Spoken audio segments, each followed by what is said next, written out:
Good. Welcome to Knicks N Ish. Shout out to my people in the building. You feel me? If you in the building, press share for your boy. Fresh Trash, I see you, Brody. Was good. Was good. You know what I mean? I took a little hiatus. Trey Smith, I see you. We ain't talking about that right now. This is Knicks N Ish. Man. Go to that other page with that. Go to Big Fan Breezy page with that. We ain't talking about that right now. We talking about the Knicks. You feel me? So get with it or get gone. You my guy though. You feel me? But get with it or get gone. You know what I mean? Like I said, Fast Trash in the building. We got some things to talk about. Uh, I decided to take a break. You feel me? It's the All-Star break, and in my own right, and in my own mind, I'm an All-Star myself. So I decided to take a break. Shout out to my guy Cav for pulling up on Knicks N Ish yesterday to report, the news that's going on with Kemba. As usual, did a great job. That's my guy. You feel me? But we got some things to talk about. I've been gone for like a week. Since our last game. So we got some things to talk about. I want to do a little catching up. Look, see, trying hard. Look, so we got some things to catch up on since I've been gone for a while. I don't know where you at if you're watching. Can you see Stephen Kennedy in the building? What's good, my boy? You know. So boom, right? So since Stephen Kennedy is in the comments already mentioned what our first topic is gonna be. You know what I mean? Well, I ain't even getting right yet. You feel me? Even though Stephen Kennedy is our first topic. I've been gone for a while. You know what I mean? And it's been a lot uh there's been a lot to say about there's been a lot said about the slam dunk contest. Mixed feelings, people calling it, the worst slam dunk contest ever. Yada yada yada yada yada. Yo, listen, man. Obi won. Ain't Obi fault. You feel me? Those other guys, those other guys, they ain't show up. You feel me? They ain't show up at all. They wasn't prepared for the slam dunk contest. But Obi was. You feel me? Obi was absolutely like he showed up. He gave y'all dunks y'all ain't never seen before. Tell me one person who's seen anybody jump over a man while putting the ball behind his back. Tell me,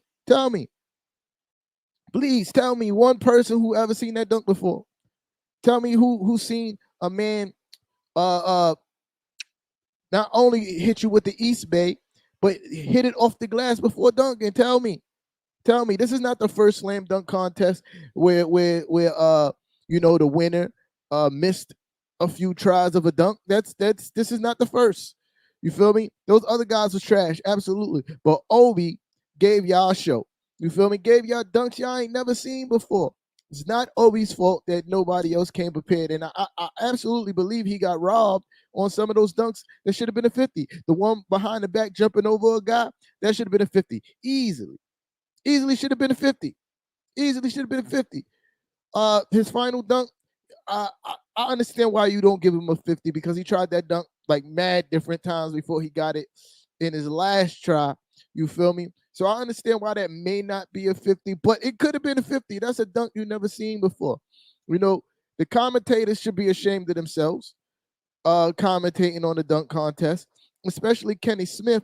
Kenny Smith talk a wild trash when all his dunks that he won a slam dunk contest with would have been a 35 in this year's slam dunk contest. In these day and age, the dunks that Kenny Smith dunked in his winning year would have been 35s across the board. 35s across the board. For him to be talking as spicy as he was about the dunk contest, oh, I seen that dunk before. You couldn't even do those dunks. What are you talking about, Kenny Smith? Reggie Miller on top of that, you never dunked. Reggie Miller, like, how are you talking spicy? You ain't never dunked. And I'm disappointed in some of the judges, not giving Obi, especially for that one behind the back over a person. That should have been easily a 50. Like, these guys are out here doing dunks that these legends, all due respect to them, couldn't even dream about doing. These guys never even dreamed about doing what Owie was doing in the slam dunk contest.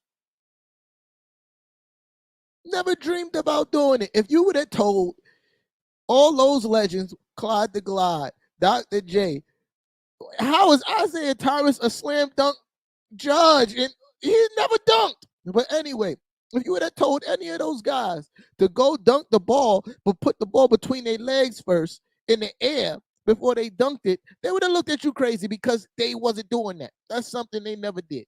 They couldn't even dream about doing. And the fact that y'all trying to diminish the fact that Obi has, like, y'all trying to put a damper on this man, achievement, something that he's dreamt of doing his whole entire life and finally got the chance to do it and win. And then y'all going to try to poop on it? The fact that Reggie Miller and D Wade and Kenny Smith were talking so much trash about the slam dunk contest while this kid was receiving his trophy is despicable. And they should be ashamed of themselves. They couldn't even let that young man have that moment. That's sad. That's sad. There's been other slam dunk contest champions who've won by not completing their dunks on the first try. We've seen it. It was at one point so bad that they put they put a timer for completing dunks one year. Steven, this is my point, Steven. This is my point. You feel me? I agree. It wasn't a great slam dunk contest, but don't try to take away what Obi did. Don't do that. Because Obi gave y'all dunks y'all ain't never seen before. Put some respect on that young man's name. A lot of the people that was commentating and saying the things that they were saying couldn't even think of doing the dunks that Obi was doing.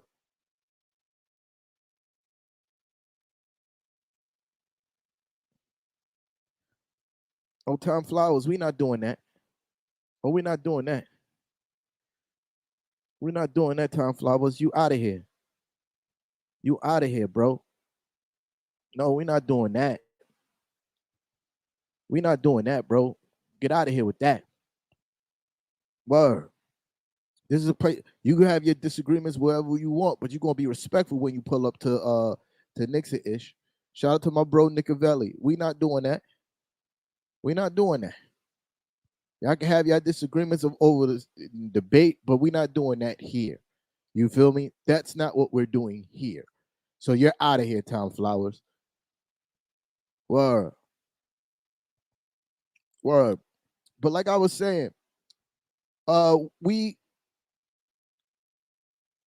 word, man. You gotta keep it tasteful around here. You feel me? We gotta keep it tasteful. We're not doing that. But yeah, it's despicable that and for the I don't know, I forgot the lady's name. Kev is in the building. Yo, Kev, if you available, you more than welcome to pull up, Brody. You feel me? But if you can't, I understand. Yeah, so even the lady that was that did the post slam dunk interview, she was trashed for asking him that question. Who is it? How is it, you wait, how is it this young man's place to say that the slam dunk contest should be moved or not? Like, that's a hard, like that's a putting a damper on that young man's moment. You feel me? Like, I feel like it was kind of an agenda that was going on that night to push the 3-point contest to after the slam dunk contest. I'm not saying I'm even against that, but I'm saying the way that it was going about is trash. You feel me? For that woman to even ask that young man that question after he just won the slam dunk contest, it's like trying to put a rain on his parade. She's trash for that. That was a trash question. Trash. And she should be ashamed that y'all was not even trying to let this young man enjoy his moment. Ask him that question a week from now.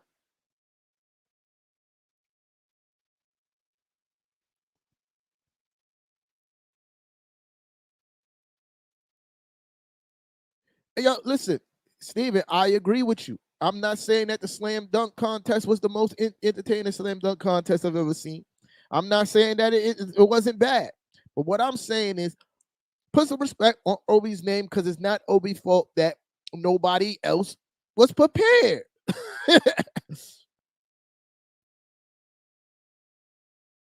It's not his fault. And I'm just going to leave that topic there. Let my man Obi rock. You feel me? Let Obi rock. And give him his flowers for winning. Because Obi came prepared and he gave y'all dunks y'all ain't never seen before. That's a fact. So moving on. All good, Kev. All good, Brody. Yo, so boom. Kev, don't even worry about it, bro. You already know how we rock. Shout out to you. You did a great job yesterday reporting the news on Kemba, by the way. You know what I mean? I gave you a shout out earlier. So boom.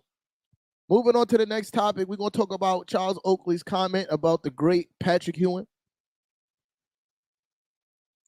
The great Patrick Ewing, Charles Oakley's comments. And he pretty much said that,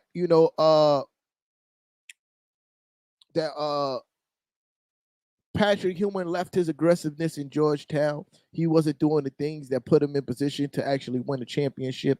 He complained about Patrick Ewing's shot selection and taking all the shots. And I just want to say Charles Oakley is definitely trying to sell his book, bro. Like that's like I can't explain it any other way than that. You feel me? And Charles Oakley again is another person that needs to be ashamed of himself. 20-something years after you played with Charles Oakley, played with Patrick Ewing, now you decide when you have a book out that you was going to say all these negative things about Patrick Ewing, the great Patrick Ewing, greatest Knick of all time. We'll say that he left his aggressiveness in Georgetown is another ridiculous statement. The whole time Patrick Ewing was in his prime, he was on all defensive teams every single year. Not only was he giving you buckets, he was a great shot blocker, all-time leader in shot blocking for the Knicks. You feel me? He gave you great defense. He was great on the offensive end of the ball, was literally the heart and soul of the team. None of you guys were scorers. Never in your career, Charles Oakley, have you averaged more than like 12 points a game. Like, let's be real. Was he supposed to pass the ball to you for you to score? Your offensive package wasn't elite like that. Pause. Your offensive package wasn't elite like that. Pause. And I will say that for most of the Knicks. Patrick was playing in an era where the offense ran through the big man. He was the big man. Number 1 draft pick. Big man. Though Patrick Ewing has never won a ring, I can honestly say watching Patrick Ewing play, he gave his all every single night. Every single night. He came with it.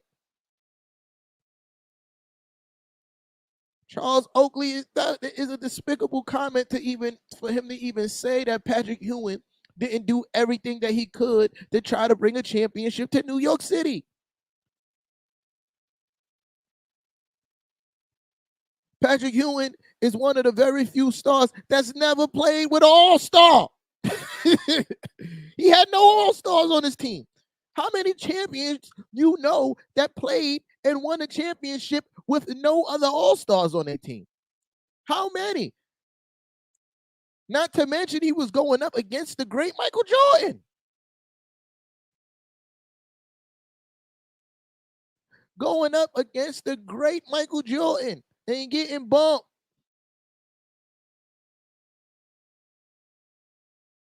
So for Charles Oakley to sit there in that interview and say that Patrick Ewing left his aggressiveness in Georgetown, that he wasn't giving his all over every night, is ridiculous, bro.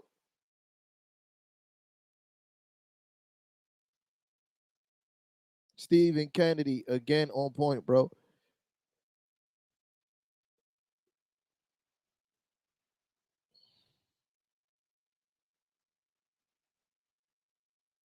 Yo, listen, bro. This is what I'm saying. This is what I'm saying. Pat is a dub for him, Kev. Pat gave his all every single night, bro. Pat gave his all every. How dare you say such blasphemous statements about the great Patrick Ewing? How dare you?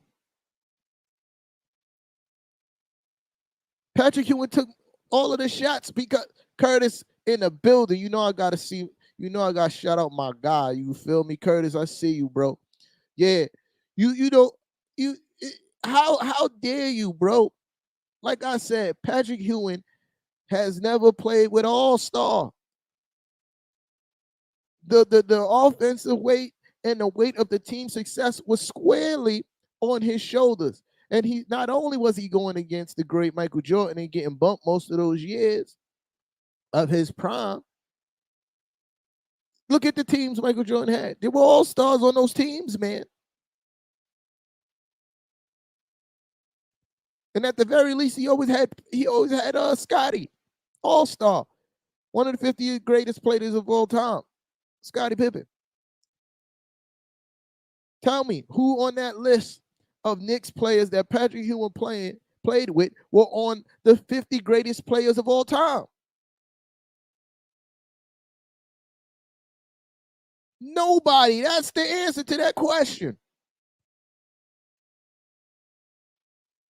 You know, I was very upset when Charles Oakley got kicked out of the Garden.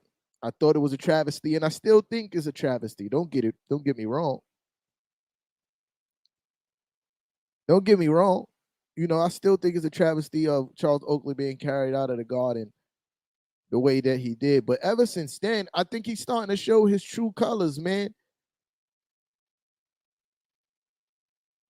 I think he's starting to show his true colors, and it's sad. It's sad that Oakley going out like this, man. All to sell a book, you trying to tarnish the great Patrick Ewing's name. You taking the Scottie Pippen route, or how Scottie is treating Michael Jordan?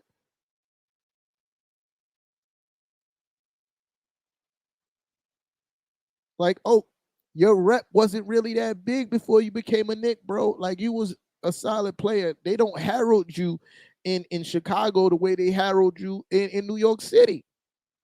You don't get that kind of love in Chicago, and you played there, Playboy. You don't get that kind of love. Oh, but now you're coming at the guard, bro.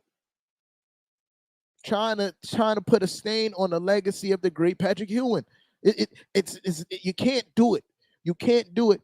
You had a lot of support in the Knick faithful after what happened between you and James Dolan, and now we looking at you funny. Oh, we looking at you funny. There's no reason for you to be trying to tarnish the great Patrick Ewing's name. Find another way to sell a book. Find another way to sell a book. But coming at the great Patrick Ewing is blasphemous, bro. It's blasphemous. It's blasphemous, bro. And I'm very ashamed of Charles Oakley right now. Very ashamed. I wouldn't say Charles Oakley was trash. Charles Oakley was the enforcer and a bruiser that we needed on that team. I think that team is good because of Mason Oak and what they brought defensively and the toughness that they brought on a daily basis. You know, every superstar needs those kind of players around them. I think Patrick Ewing absolutely needed Charles Oakley and Mace to do the things that they did.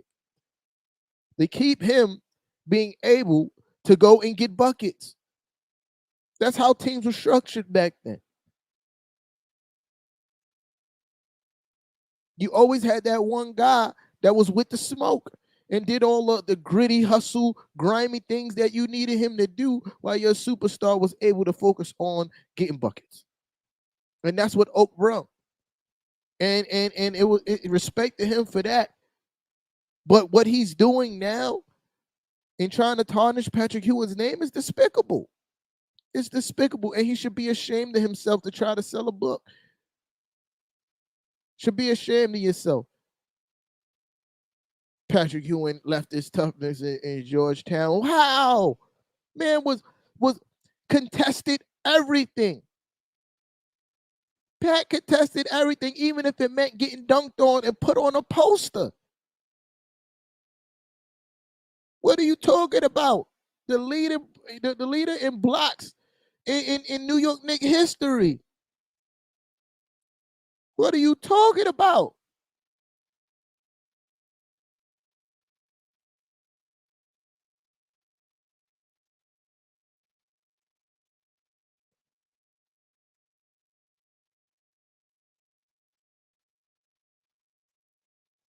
What are you talking about? But yeah, that's all the time I'm gonna waste my breath on Charles Oakley blasphemous statements. Despicable. Despicable. Shame on you, Charles Oakley. Shame on you, bro. I think this reflects more poorly on you than it does Patrick Ewing. Shame on you, Charles Oakley. I hope you find peace because what you doing ain't it, Playboy. What you doing ain't it. Now moving on. We're gonna talk about the recent news of Kemba Walker. My bro, Kev reported on this yesterday via Knicks N Ish. Shout out to my bro. I already gave him a shout out, but gotta shout him out again because he did a great job. Now I mean, Kemba Walker is reportedly benched for the rest of the season. I can't say I absolutely agree with it. I wish it would have happened sooner. I wish it would have happened sooner. I don't know why it took so long. You could have probably did this about 10, 15 games ago, to be perfectly honest. You probably did this about 10, 15 games ago. We probably get some more wins in that time period. But I could honestly tell you I understand why it didn't happen 10, 15 games ago. Coach Tommy T, in his post-practice interview, pretty much said that it wasn't his decision. He alluded to it. You feel me? He said that it was a discussion between Leon and Kemba's agents, and that's when the decision was made. Pretty much leaving himself out of the discussion when it comes to what happened and the decision making of Kemba being benched. I want to say shout out to Leon Rose for stepping up and stepping in. Because it was obvious that it needed to happen, and it's obvious that Coach Tommy T wasn't going to pull the trigger on that, and I'm happy that it happened. I'm happy that it happened. Shout out to Leon Rose for noticing that Coach was going to be stubborn on this, and we was going to be stuck playing a shell of Kemba Walker for the remainder of the season, when there's definitely more options on the team, and forcing his hand to expand his rotation, just a little bit. You know, Coach Tommy T also spoke on the fact that he knew that it was a risk, that we knew that it was a risk bringing Kemba Walker in, and it didn't work out. It didn't work out. I wish it would have worked out. I wish Kemba Walker the best going in the future. I don't know what's going to happen next season, if we're going to keep him, if we're going to try to move him, or if we're going to buy him out, whatever the case may be. I don't know, right? But I do wish him the best. It's sad that his homecoming didn't go as planned, but obviously you can see that he wasn't the person that he used to be on the court. His lack of aggressiveness, his willingness to settle for 3-point shots most of the time, and just overall a lack of pace on the basketball court.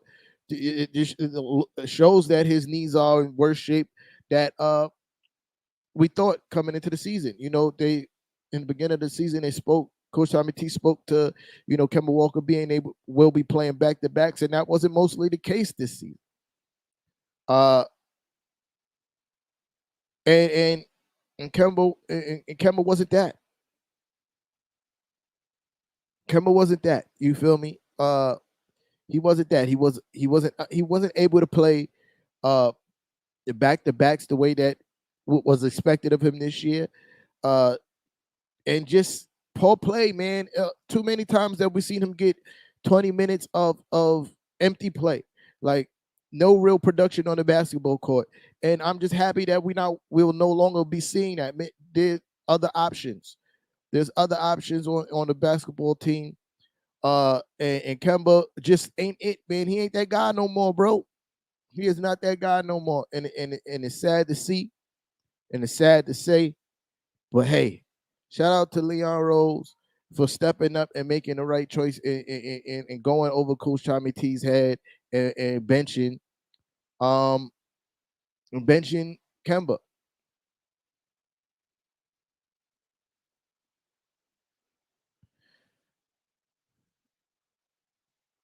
Ja, you might be right, bro. I'm not even gonna deny that this is a possibility. You feel me? Because also listening to the interview, there was no mention of Deuce's name with the possible options moving forward to fill the void of Kemba Walker.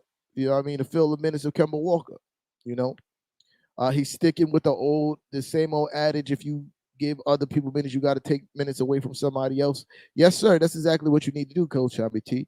You need to take minutes away from somebody else and give somebody else minutes. That's exactly what they're alluding to. But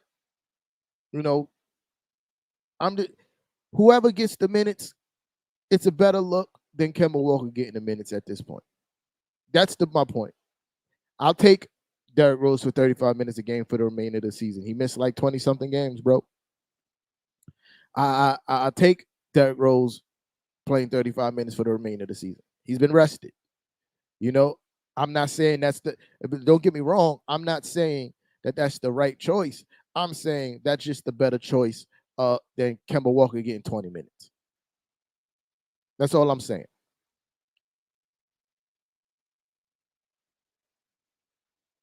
That's all I'm saying. Like Kemba Walker is a better choice than Derrick Rose playing 35 a night is a better choice than Kemba Walker playing 20. I know the risk that come along with Derrick Rose playing those minutes, but watching Kemba Walker go out there and give us absolutely nothing for 20 minutes in the beginning of a ball game is not going to work for me. It's not going to work for me. So I'm not going to stick on this topic too long because, like I said, Kev already covered it. I just wanted to add my little 2 cents. But all right, on to our final topic of the day before I get off this. Pause.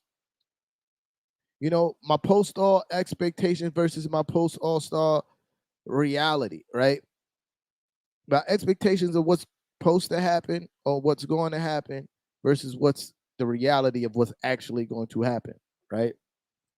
So my expectation is, with Coach Tommy T saying things like everything is on the table, I expect to see him expand his rotations, shorter leashes with certain players, and seeing, more of some young guys. This is my expectation. I expect to see more Jericho Sims, less Taj. Excuse me. Being that Kemba Walker is benched, I expect to see more Deuce McBride. Being that everything is on the table, I expect to see more Cam Reddish getting more PT as well as Obi.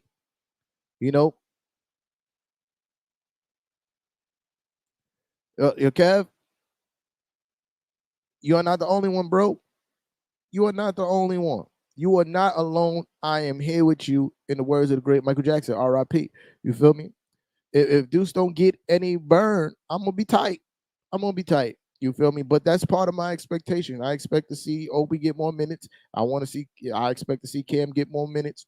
I expect to see Jericho Sims get more minutes.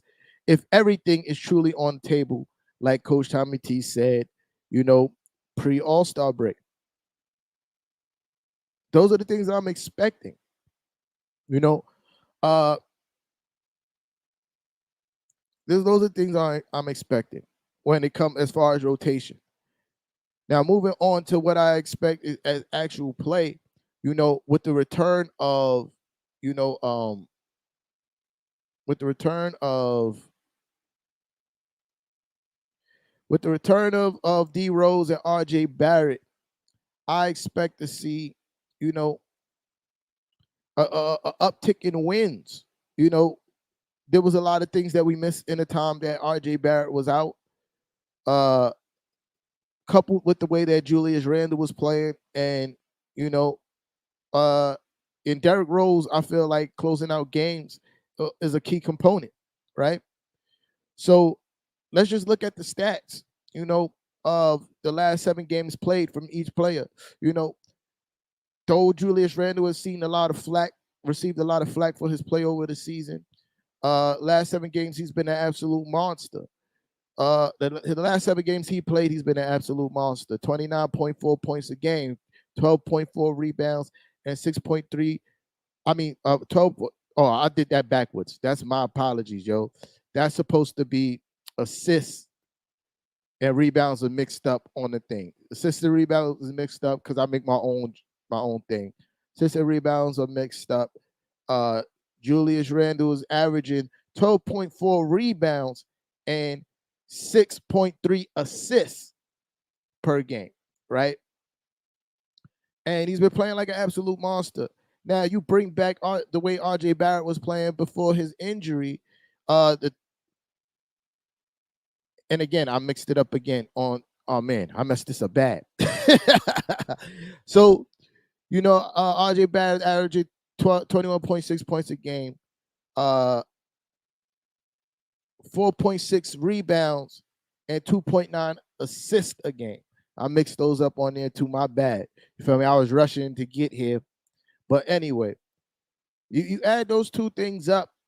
RJ Barrett and Julius Randle playing at this high level at the same exact time. I think this translates into wins.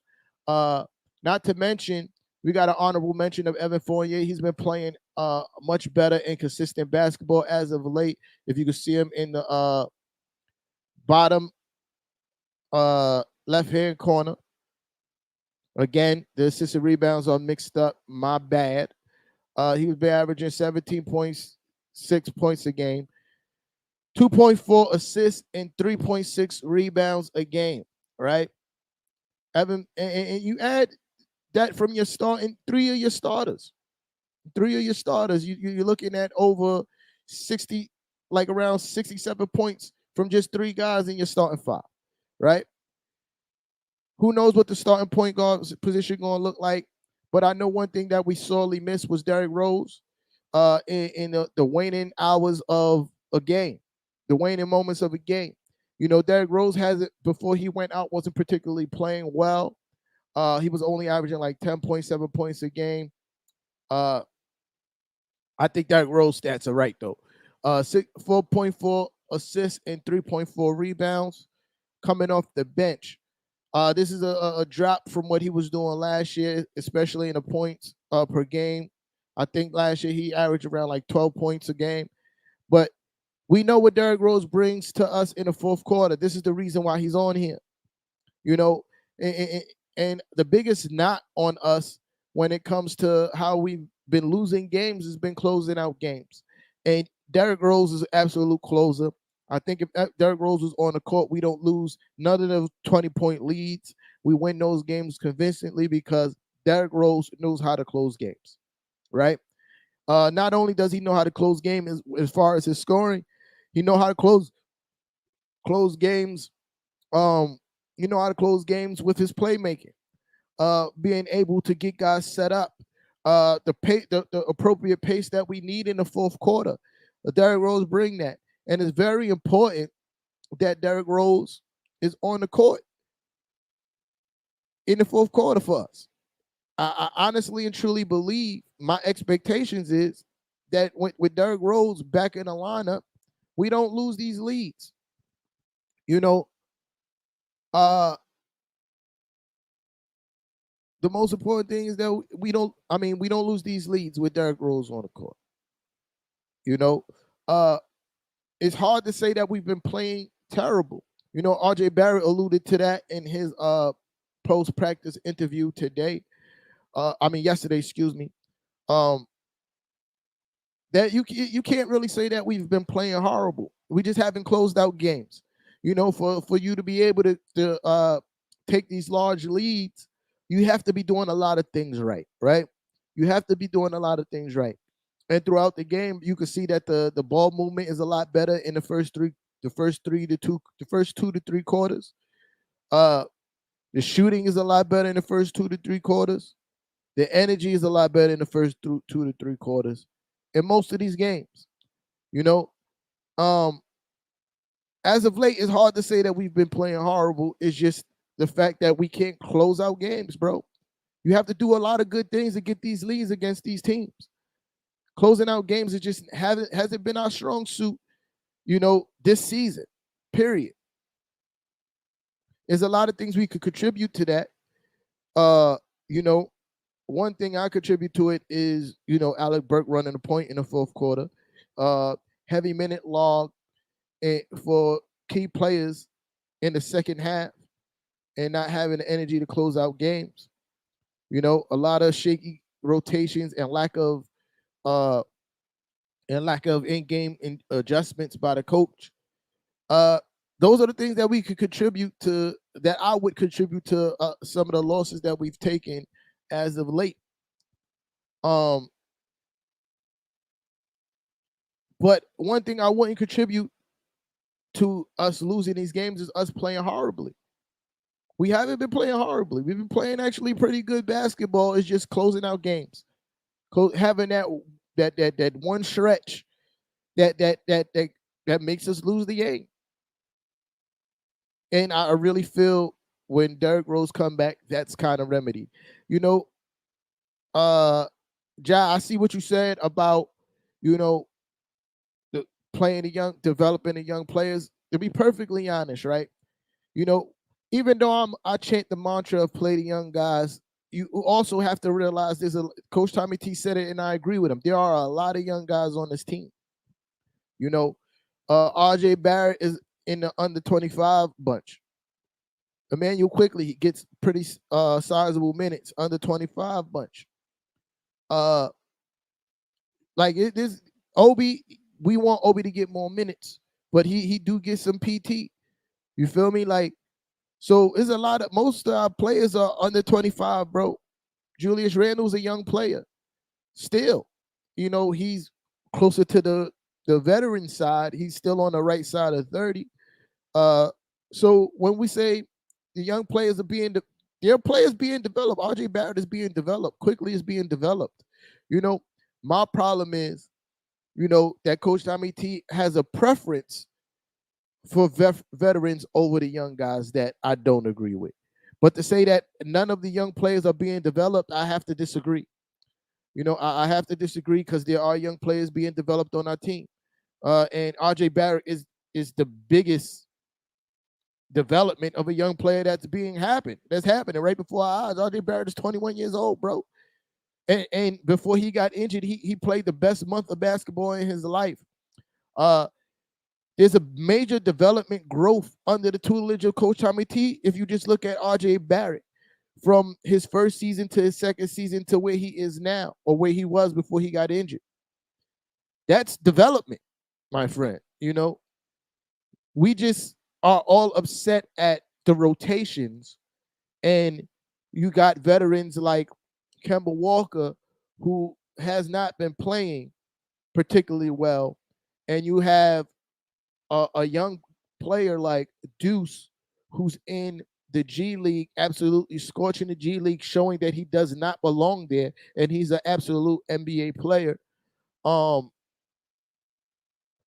That's where we're angry, because we feel that young guy needs to be played.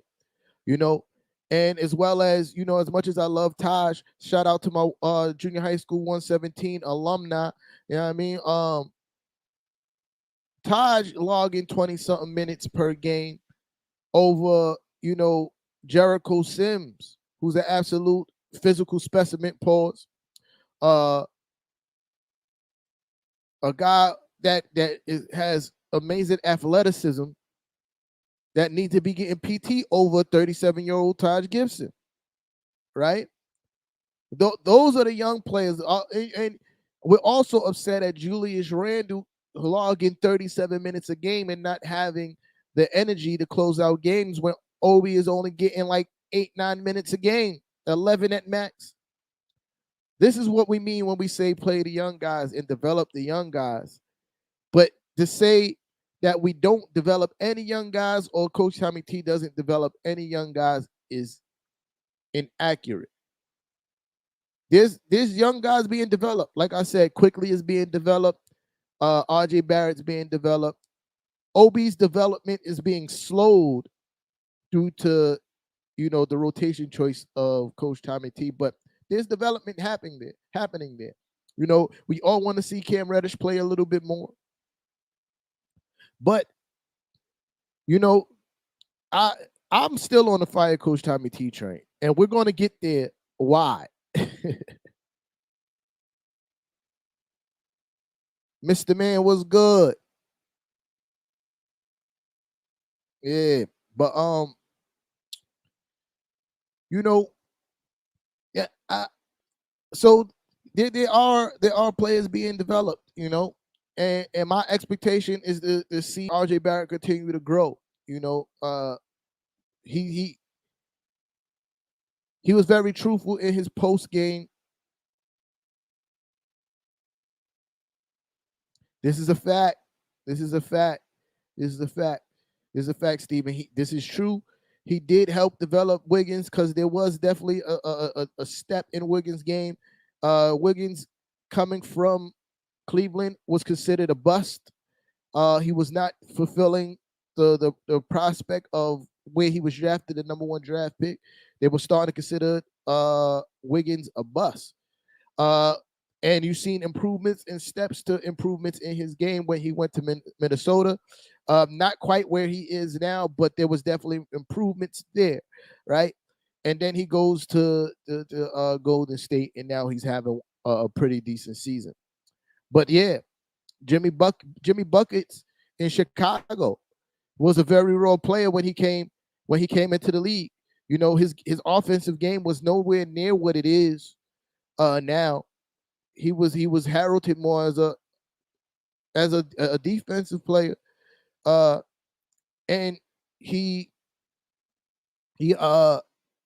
Coach Tommy T developed his offensive game, helped him develop his offensive game in Chicago. This is a fact, Cap. You're not lying. You're not lying. So even though I'm still on the fire Coach Tommy T train, I do have to give credit where credit is due. And to say that he doesn't develop young players is just not true.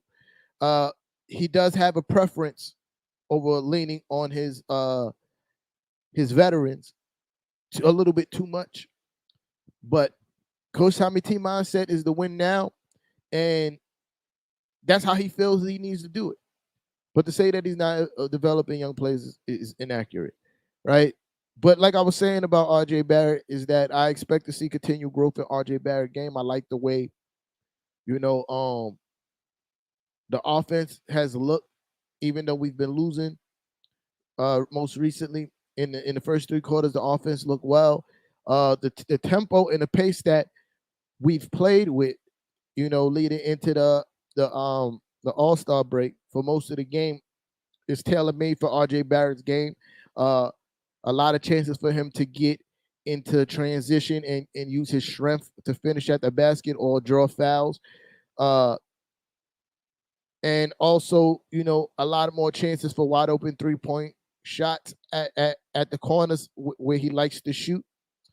So I do expect, my expectations is that RJ Barrett continues to blossom the way that he was before he got injured. Also, my expectation is for Julius Randle to continue play at the high level that he's been playing. As you see, he's been average in his last 7 games, averaging. You could pretty much say averaging 30 points a game, uh, 12 rebounds, and six assists. These are monster numbers, man. And I continue to see him trend in that manner because he's going back to playing how he was playing last year. Uh, pushing the pace, getting to the basket, creating contact, getting to the foul line, getting to his shots. Starting his offense with getting to the basket. That's the most important part. His mid range shots is starting to fall the way it was last year, and lowering his 3-point attempts. That's the most important part of to me, of the turnaround, is him not chucking up as many 3-point shots and him getting to the basket. That's the most important part, right? And him playing with the zest and finesse that we need him to, getting down the court quickly, sprinting down the court once he gets the basketball and making something happen in transition. When we play with that kind of pace, obviously we're a tough team to beat. The ball moves. We get Evan in transition a lot in his favorite spots on the court, which is the corners, where he's deadly effective shooting a 3-point shot. He shoots like a 50% for career average from the corners, and wide open corner shots. And that's what pace do. You get these guys into that kind of action where Julius Randle can make a quick decision whether to go all the way to the basket or kick it out to an open guy on a wing. And that's where we get the success from. So I expect Julius Randle to keep on trending in the right way, getting back to his all-star form. That's an expectation of mine, right? That's a fact, Mr. Man. I wouldn't say slowly. I feel like he's already back there, I think Coach Tommy T just needs to lower his minutes so he'd be able to close out games, right? That's an expectation of mine too. So I think I covered all my post All-Star game expectations, which is Derrick Rose helping us close out games, the continued growth for R.J. Barrett, Julius Randle continue to trend in the right direction with his style of play. Evan Fournier continue to play the way that we signed him to play. Like I showed you earlier, his numbers are kind of similar to what we was expecting when we signed him. We expecting an 18 point per game player, and over the last 7 games, he's been giving us that. And this also helps the large leads we've been taking in a lot of these games that we lost. So my expectations is that we're going to start to win some games, man. A lot more than we have been winning over the last 2 weeks. I expect that. Now, versus what's the reality of what's going to happen, right? This is what I believe the reality of what's going to happen. Those are my expectations. This is the reality. I absolutely see Coach Tommy T playing Julius Randle the same amount of minutes. I absolutely believe that we see Julius Randle stay around the 37 minute per game mark. Absolutely, for the remainder of the season. I absolutely don't expect to see our young guys that we want to see play more get more PT. I don't expect to see Deuce get the minutes that we want him to get. Listen to Coach Tommy T in his post-practice interview. And I'm getting right there too, Kev, right on the money. Listen to Coach Tommy T in his post-practice interview. He's still convinced that Alec Burks plays well as a point guard. He said, this is a direct quote from Coach Tommy T. Digging into the numbers, Alex Burks is our best option at that position. I don't know what numbers he's looking at, because it can't be the number that says that with Alec Burks running the point guard, he's the slowest pace point guard in the NBA right now.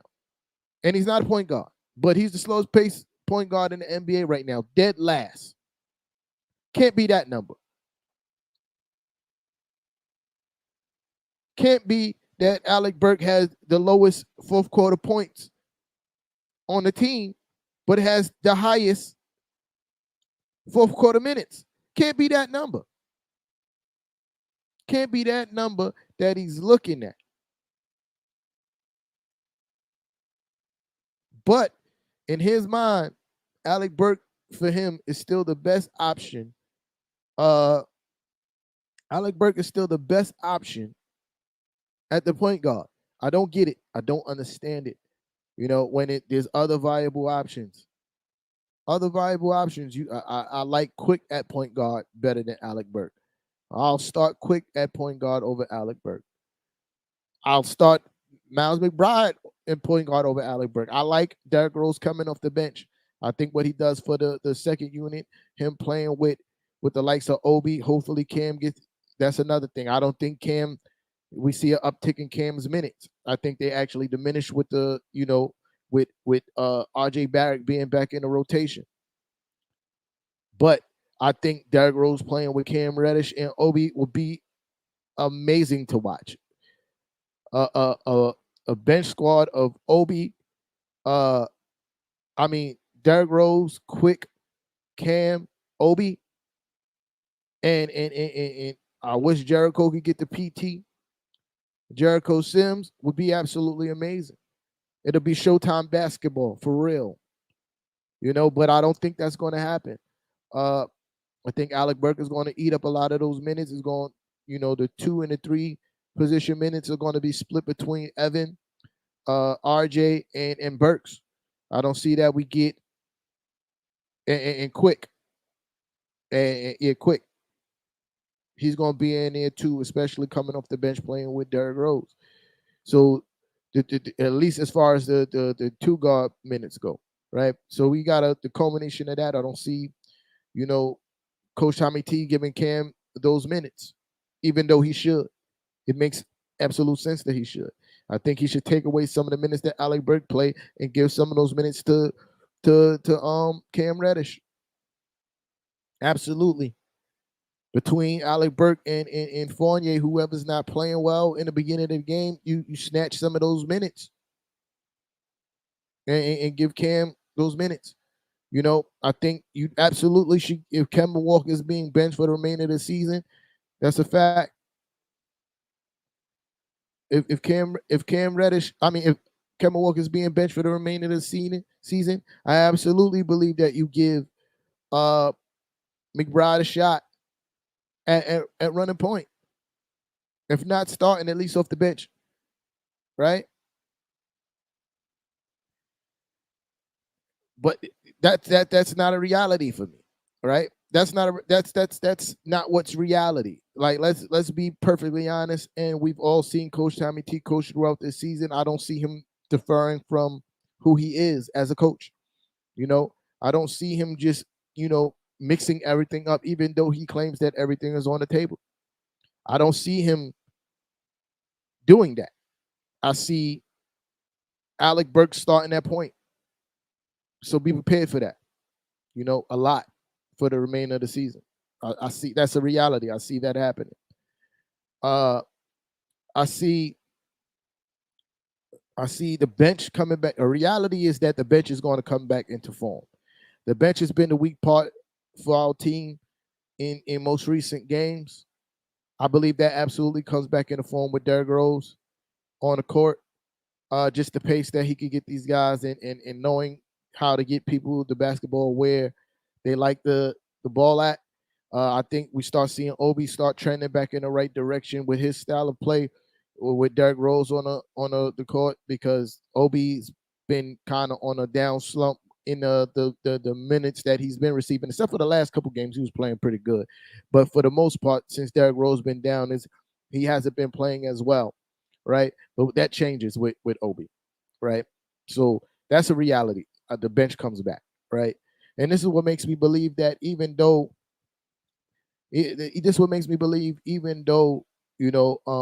We lost a lot of our games recently. We've been up in a lot of those games, especially going into the second half, right?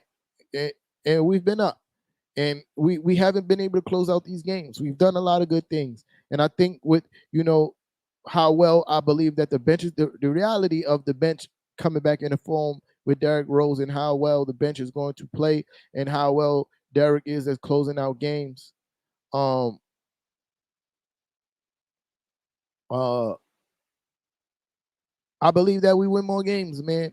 The reality is, I definitely see us in a play-in spot, right? I definitely see us in a play-in spot. I believe we're gonna go on a few game run very soon, and I see us in a play-in spot. Uh, Ja, you know, uh, Ja, listen, man. 12 rebounds in the last 7 games dictates otherwise, Playboy. Let's be perfectly honest. 12 rebounds in the last 7 games dictate otherwise. I mean, do he takes plays off? I'm not denying that. But to say that he don't box out, that's inaccurate. That's inaccurate. 12 rebounds in the last 7 games. 12 rebounds per game in the last 7 games. That dictates otherwise. You know?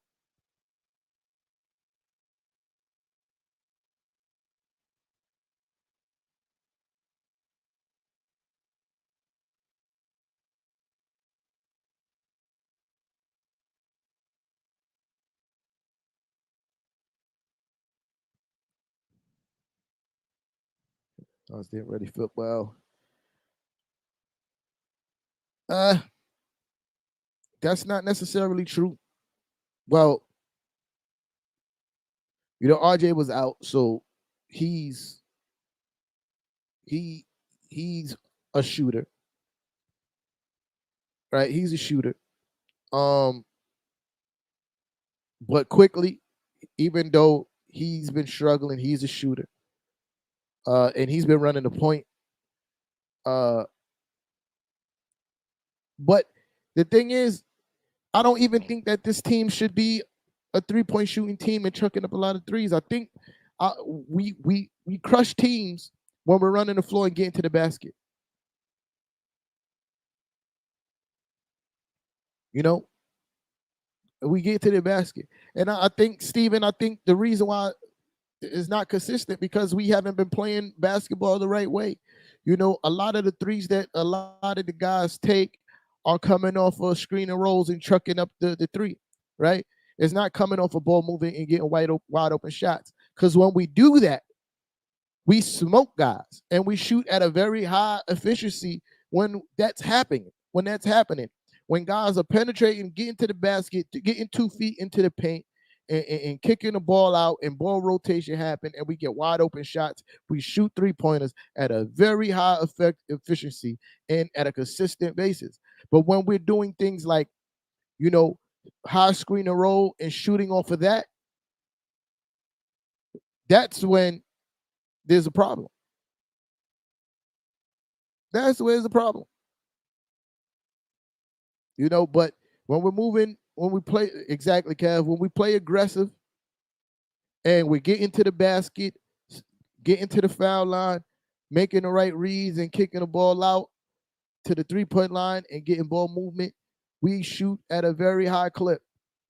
When we stop doing that, that's where the inconsistency comes in. That's where you start seeing us missing a lot more. But there's shooting on this team. It's just about taking the right shots. That's been the problem. That's been the problem. When ball movement is happening and guys are getting wide open shots, we be cooking from the 3-point line.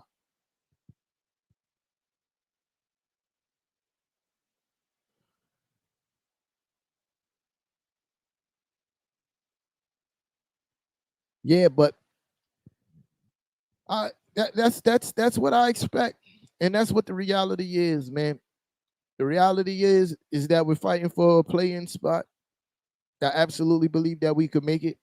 With the way that We've been playing in these last, few games, although albeit that we lost a lot of them. For 3 quarters, we've been doing a lot of really good things. We've been taking a lot of large leads on teams.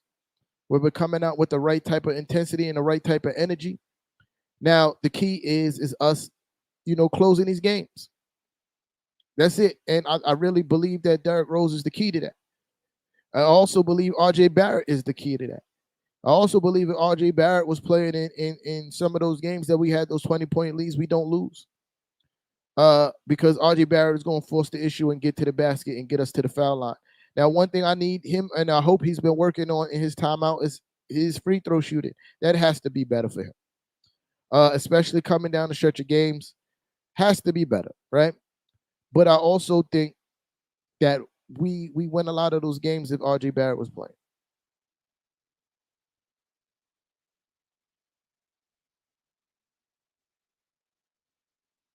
That's not necessarily true too either. You know, some teams get off, pause, but I don't believe that we the worst defensive team when it comes to 3-point percentage. I don't believe that. And if you looking at me, look it to the side because I'm about to actually check that stat. Uh,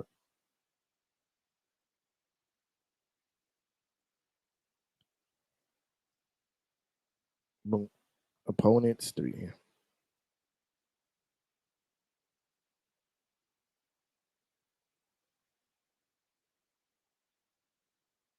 Yeah, my bad, y'all. But yeah, I think oh, wrong one. My bad. Definitely trying to multitask right now. Almost got it. Where is it? Uh, I can't find it right now. But yeah, I don't believe that's true though. Us being the worst when it comes to opponent 3-point percentage. I don't believe that. I don't believe that to be true. You feel me? I can't find the stat, but I remember looking at the stat and I don't believe that to be true. Oh, opponent 3-point percentage. Yeah, that's it. Well, we ain't great, but we ain't bad. We like 15th in the lead in opponent. Nah, we like that's still not true. We're like 15th in the lead in opponent 3-point percentage. We're like middle of the pack when it comes to opponent 3-point percentage. Like I just literally looked at the stat on NBA.com. You know what I mean? Like we 15 in opponent 3-point percentage. So yeah, there's that. Right. But in defensive, we are in the top 15 in defensive rating. You feel me? Like so that's a thing. You know what I mean? Like again, it's all about us closing out games, bro. That's what it's about. We close out games, we win because we put ourselves in position to win games. Oh, now we dropped out of the top 15. We went back down to 17. We went back down to 17. But yeah, we put ourselves in position to win games, especially over this last stretch. We got to close out games.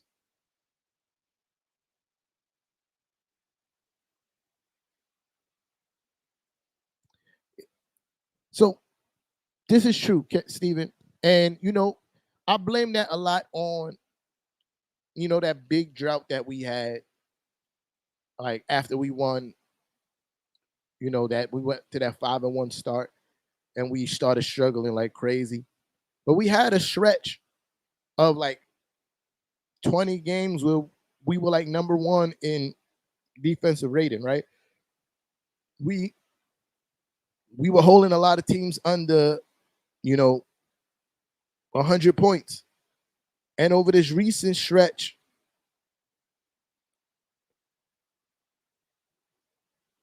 you talking about 3-point made, but I'm also talking about percentage. You know what I mean? Like in percentage, people are not shooting that high of percent. They shoot a lot, but they're not shooting that high of percentage against us versus other teams, right? That was the point I was making, Kev.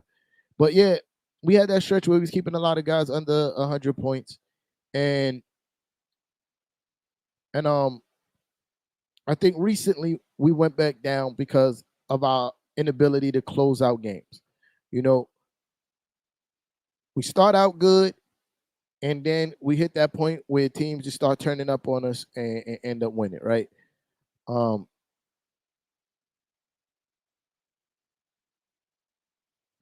bruh, listen, it, no, no, I don't think, I really don't think it's the whole Bullock effect. Like I don't believe in that.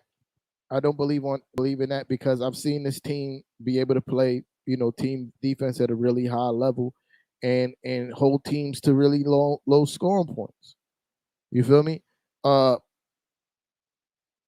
and I don't believe that's the book. I think we could. I just think it's inconsistency. You know, I think it's inconsistency across the board.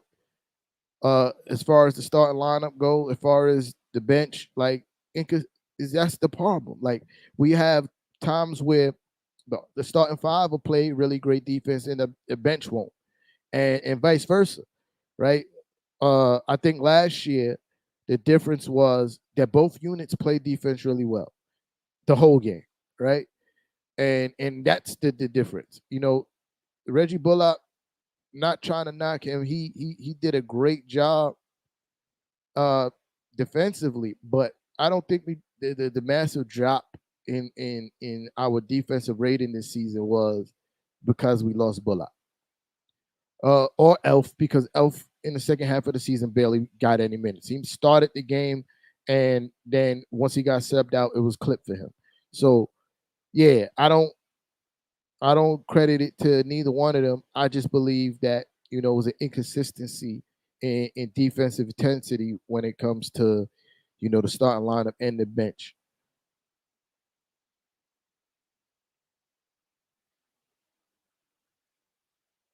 Uh, I also think the defense could be better if we played, you know, Jericho Sims.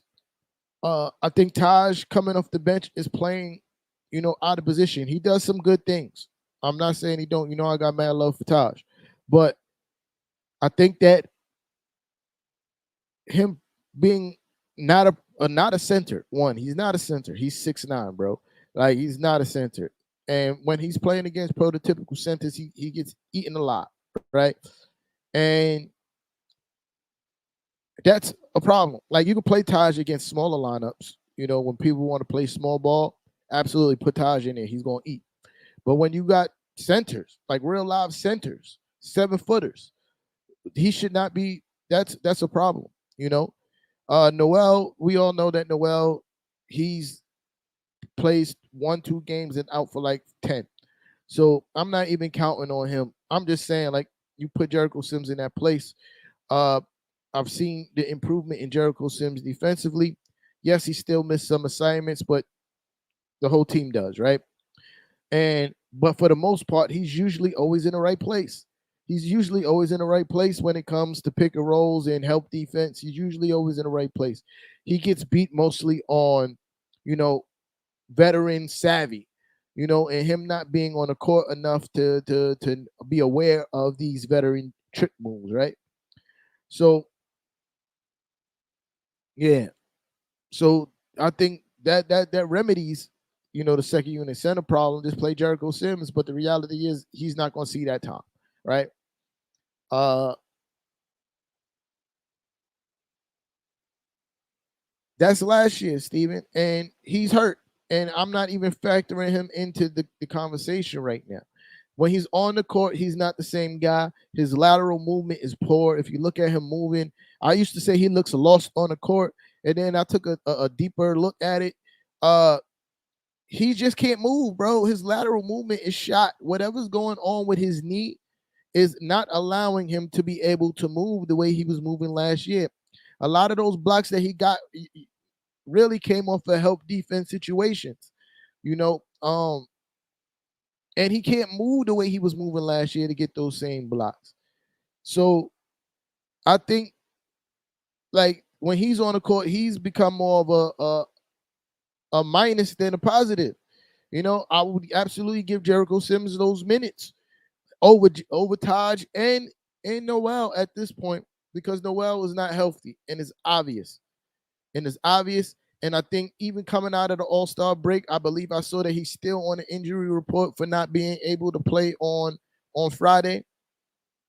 So yeah, I would go absolutely go with Jericho over him and Taj at this point.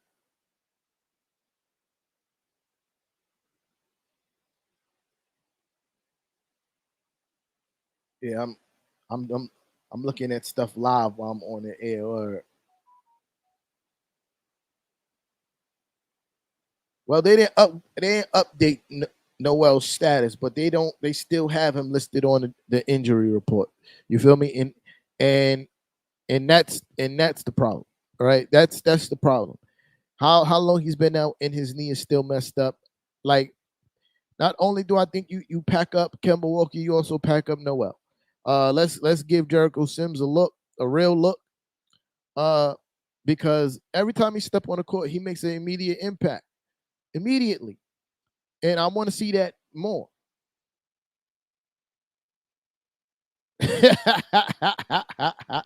That's funny. I'm putting that up. This is a fact, bro. And he can't catch. You feel me? And Noel can't catch. That's a fact. You feel me? But yeah, that's it. That's it. That's all I got for y'all today, man. Or tomorrow,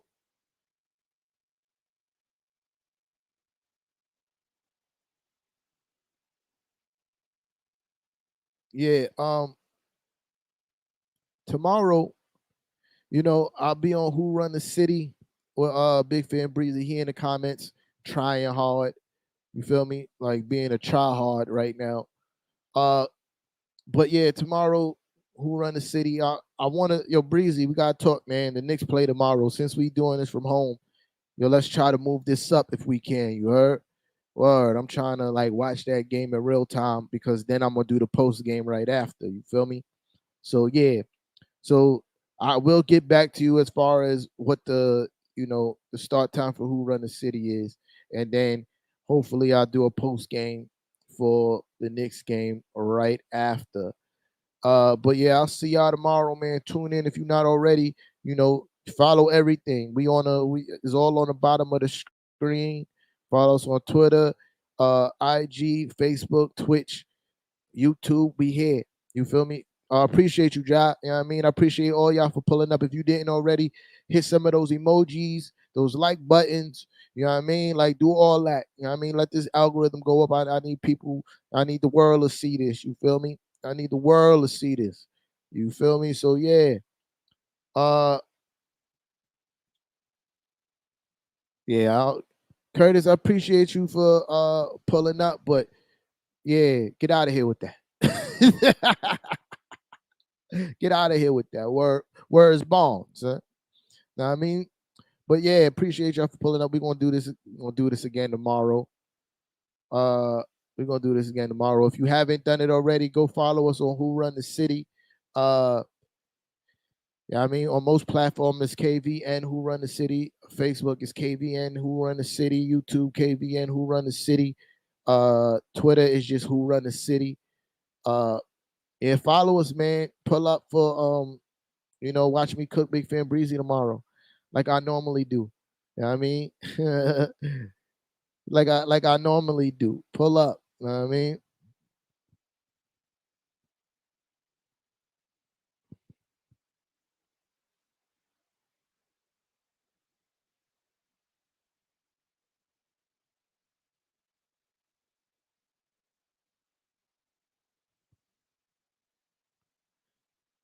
Create to see, get a stretch 4 or 5 because want to see Big and Pop along with Piccolo develop guard into a point guard.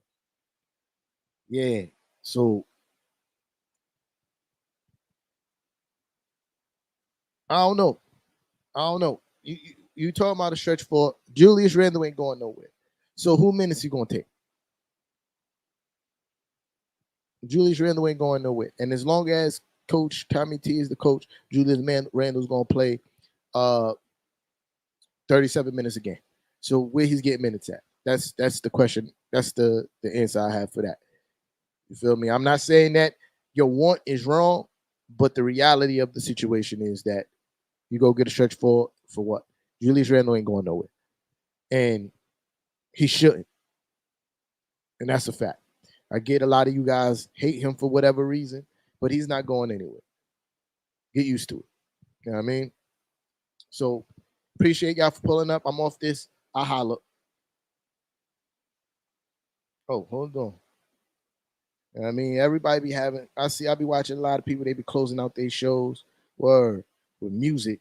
So I'm gonna do the same.